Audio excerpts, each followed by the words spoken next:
Welcome back to my YouTube channel in world literature. हम लोगों ने हिस्ट्री को काफ़ी हद तक डिस्कस कर लिया है, जिसमें हमने सबसे पहले एंग्लो सैक्सन पीरियड को डिस्कस किया, एंग्लो नॉर्मन पीरियड को डिस्कस किया, चौसर की एज को देखा, रेनेसांस को देखा।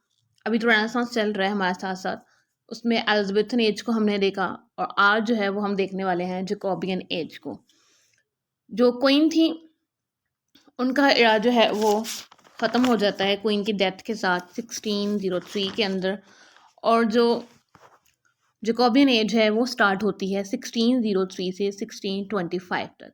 अब यहाँ से जो किंग जो जेम्स हैं फर्स्ट, वो यहाँ पे ब्रिटेन में किंग बनते हैं। और ये वैसे पीरियड तो चल रहा है यहाँ पर इंग्लिश रेनेसांस का पीरियड ही ये चल रहा है, जो कि 1500 से 1660 तक यहाँ पर चलता है। और इसके बाद जो है वो रिस्टोरेशन पीरियड जो है वो स्टार्ट हो जाता है।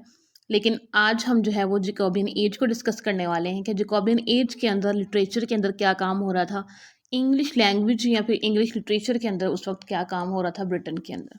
सो अपना जो लेक्चर है वो हम लोग स्टार्ट करते हैं। जो किंग जेम्स फर्स्ट हैं, उनका जो लैटिन नेम है वो है जैकोब। तो उनको जो है जैकोबियन एज इस वजह से कहा जाता है।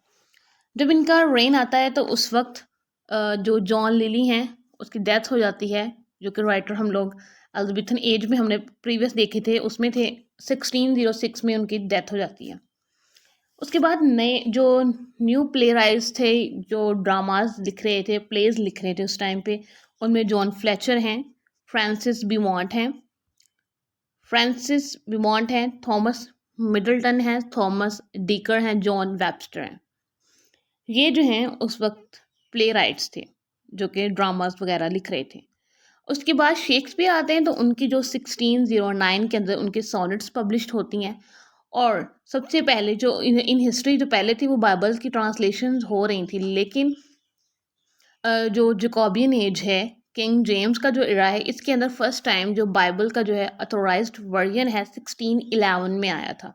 मींस कि उस बाद में वो ऑफिशियली चर्च के अंदर बाइबल जो है वो यूज़ होने लगी। इसकी इंग्लिश में जब ट्रांसलेशन हुई, इसका अथोराइज जो एक वर्जन है बाइबल्स का, वो आया।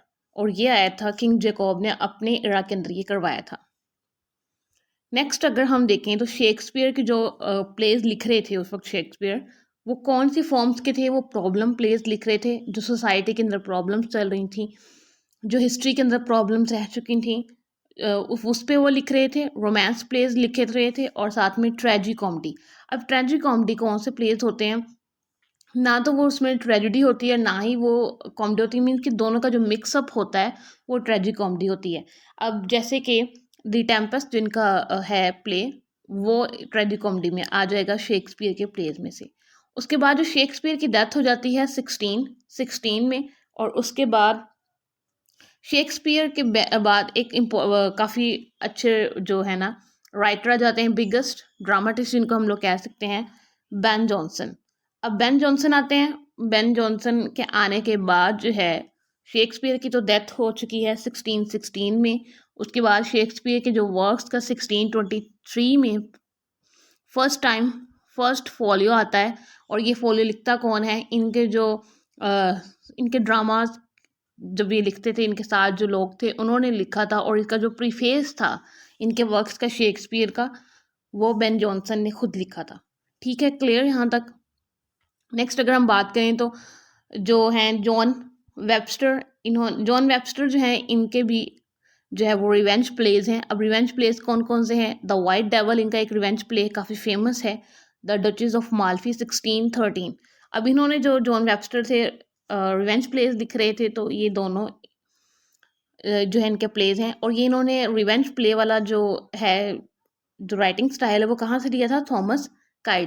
थॉमस किड से लिया था। उन्होंने जो है वो इंट्रोड्यूस करवाया था रिवेंज प्ले एलिजाबेथन एज के अंदर। ठीक है,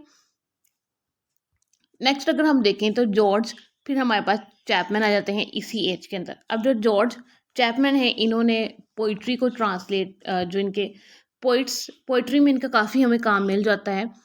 इन्होंने जो है वो होमर्स की इलियड और ओडेसी जो है, इसको इंग्लिश में फर्स्ट टाइम ट्रांसलेट करवाया था। इससे पहले जो है ये जो वर्क्स थे इनकी ट्रांसलेशन नहीं हो रही थी। और ये 1616 में इन्होंने जो है इन दोनों वर्क्स की जॉर्ज चैपमैन ने ट्रांसलेशन करवाई थी।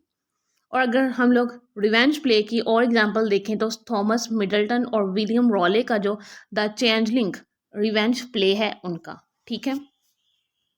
नेक्स्ट अगर हम देखें तो प्रोज जो है वो लिखा जा रहा था जो कि किंग के टाइम पे जैकब या किंग जेम्स हम लोग कह सकते हैं, उनके टाइम पे ऑथोराइज्ड वर्जन आया था बाइबल का। उसके बाद जो रेनेसांस का लेट वर्जन आ जाता है या फिर लेट जो रेनेसांस है वो है 1625 से 1660 तक जो है ये चलता है। और फिर मेटाफिजिकल पोइट्स आते हैं। अब मेटाफिजिकल पोइट्स कौन से होते हैं इसी एरा में आते हैं, जैकोबियन एज में ही मेटाफिजिकल पोइट्स वो होते हैं, ये हाईली इंटेलेक्चुअलाइज्ड लोग पोइट्स थे। इन्होंने स्ट्रेंज किस्म के जो है ना पोइट्री यूज़ की, पैराडॉक्स यूज़ किए और ना बहुत डिफरेंट किस्म की और बहुत क्रिटिकल थिंकिंग के साथ इन्होंने वर्क्स लिखे जो मेटाफिजिकल पोइट्स थे। हम मेटाफिजिकल पोइट्स को अलहदा से भी डिस्कस करेंगे कि इनके वर्क्स क्या थे मेजर, लेकिन यहाँ पे मैं आपको राइटर्स के नाम बता देती हूँ जो मेटाफिजिकल पोइट्स में शामिल थे। जॉन डन थे, जॉर्ज हर्बर्ट थे, हेनरी वॉगन थे, एंड्रयू मार्वल थे, रिचर्ड क्रैशा थे। ये सारे जो थे मेटाफिजिकल पोइट्स में शामिल थे। उसके बाद है जो सेकंड जो उस टाइम ज़्यादा पोइट्स फेमस थे वो है कैवलर पोइट्स। और इस टाइम जो है जब कैवलर पोइट्स थे तो यहाँ पर सिविल वॉर चल रही थी इंग्लैंड के अंदर, और इनके अंदर जो राइटर्स आते हैं वो रॉबर्ट हैरिक है, रिचर्ड लवलेस है, थॉमस क्रू है, साथ में सर जॉन सकलिंग है। ये जो सारे राइटर्स थे ना कैवलर पोइट्स, इनको जो है वो ये बेन जॉनसन से बहुत ज़्यादा इंस्पायर्ड थे, इन्फ्लुएंस से बेन जॉनसन से, उनके राइटिंग स्टाइल से। तो इनको जो कैवलर पोइट्स हैं इनको सन्स ऑफ बेन भी कहा जाता है, ठीक है। उसके बाद हम लोग जॉन मिल्टन की बात करें, वो भी जैकोबियन एज में है। तो जो इन्होंने 1632 से 1674 तक जो है ना बहुत सारा वो काम लिखा जॉन मिल्टन ने।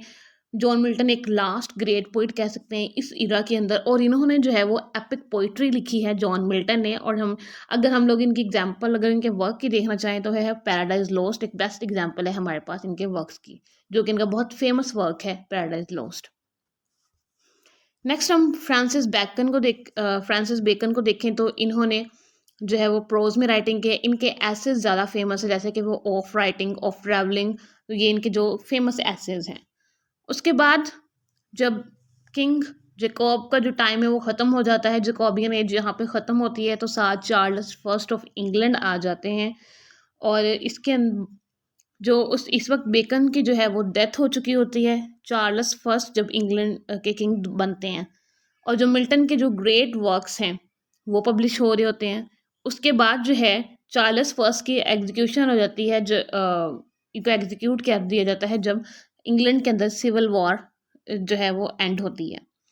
उसके बाद ओलिवर क्रोम जो है यहाँ पे किंग बनते हैं, और मगर ओलिवर क्रोम के साथ जो है इंग्लैंड के अंदर कॉमनवेल्थ आती है, बट जो है ओलिवर क्रोम है उनकी जो डेथ है वो 1659 के अंदर हो जाती है, और ये ज़्यादा देर जो है यहाँ पे किंग जो है वो नहीं रह सकते, नहीं रह सके। नेक्स्ट अगर हम बात करें तो हमारे पास जॉन ड्राइडर आते हैं जो कि काफ़ी फेमस पोइट हैं, और इन्होंने बहुत सारा वर्क लिखा है। और इन्होंने जो इंट्रोड्यूस करवाया था वो था हीरोइक स्टेंजा। और इनका जो मेजर इनकी पोइट्री की अगर हम लोग वर्क देखें तो एस्ट्रिया रिडॉक्स 1660 में जॉन ड्राइडर ने दी थी, और इन्होंने हीरोइक स्टेंजा जो है इसको इन्वेंट किया था पोइट्री के अंदर। उसके बाद 1660 के अंदर चार्ल्स जो सेकंड है इंग्लैंड के अंदर वो आते हैं, और यहाँ तक जो है वो ये इरा जैकोबियन और चार्ल्स फर्स्ट और सेकंड का इरा यहाँ पे जो है ना वो चार्ल्स सेकंड का इरा तो यहाँ से स्टार्ट होता है। आगे हम लोग फर्दर वीडियोस में देखेंगे रिस्टोरेशन जो पीरियड है वो कैसे आता है। तो आज की वीडियो में हम लोगों ने जो है वो मेटाफिजिकल पोइट्स को देखा, जॉन ड्राइडन को देखा, जॉन मिल्टन को देखा, शेक्सपियर के सोनेट्स को देखा। बहुत सारा जो है वो लिटरेचर में डेवलपमेंट हो रही थी। बाइबल का ऑथोराइज्ड वर्जन आता है जैकोबियन एज के अंदर। आई होप कि आपको हिस्ट्री की अच्छी से समझ आ रही होगी। हम नेक्स्ट लेक्चर में अब रिस्टोरेशन पीरियड को कवर करने वाले हैं, और उससे फर्दर जो हमारी जो जो रहती हैं कैटेगरीज उनको भी करेंगे जो कि हिस्ट्री ऑफ इंग्लिश से रिलेटेड है। सो वीडियो को अगर आप इन जो की पॉइंट्स होते हैं इनको अगर आप नोट डाउन कर लेंगे तो आपको हिस्ट्री ज़्यादा अच्छे से याद रहेगी, रदर देन कि अगर आप उनको पूरा एक ऐसे के तौर पर याद करें तो आपको हिस्ट्री कभी भी याद नहीं रहेगी। तो आपके जो की पॉइंट्स होते हैं उनको नोट डाउन किया करें, उनके नोट्स बनाकर, देन आपको वो याद रहेंगे कि किस इरा में कौन से पोइट्स थे, क्या वर्क्स हो रहे थे, कौन सी एज जो है वो लिटरेचर के हवाले से ज़्यादा रिच है। अगर आपको वीडियो अच्छी लगी हो तो चैनल को सब्सक्राइब, लाइक और शेयर कर दीजिएगा। Thanks for watching my video.